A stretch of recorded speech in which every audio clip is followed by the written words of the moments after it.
Hi, everyone. My name is Michael Terrell. I'm the Director of Instruction here at devCodeCamp.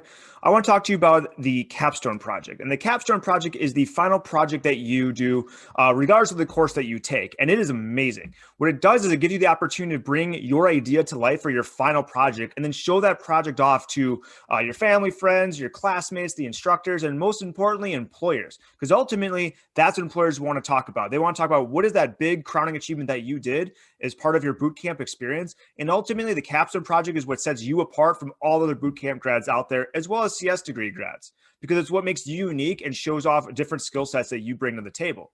So ultimately, the capstone is you coming up with the idea. So identify a business problem in the world that maybe you've experienced yourself or that you've seen. You come up with the idea, you come up with the solution, and then you pitch that idea to the instructors. The instructors will help mold that idea, and then you're going to go back and write user stories. And those user stories ultimately will become the features for that application.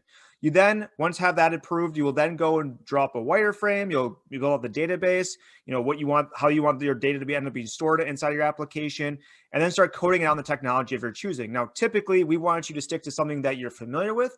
That could be C#, .NET, that could be Java, Python, JavaScript, React, whatever it might be. Or you could branch out and do something that maybe you're not as familiar with and you want to take the opportunity to learn something new.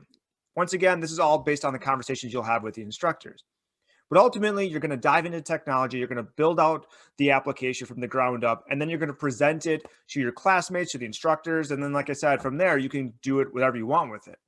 Ultimately, it's a great talking point because it shows that you're able to have really good problem solving skills, creativity. You're able to identify business problems and build solutions and implement those solutions, right, in an actual application. So like I said, it is ultimately the final project you do at devCodeCamp. It's really fun. It's awesome time, and it's going to showcase a lot of your really great skills.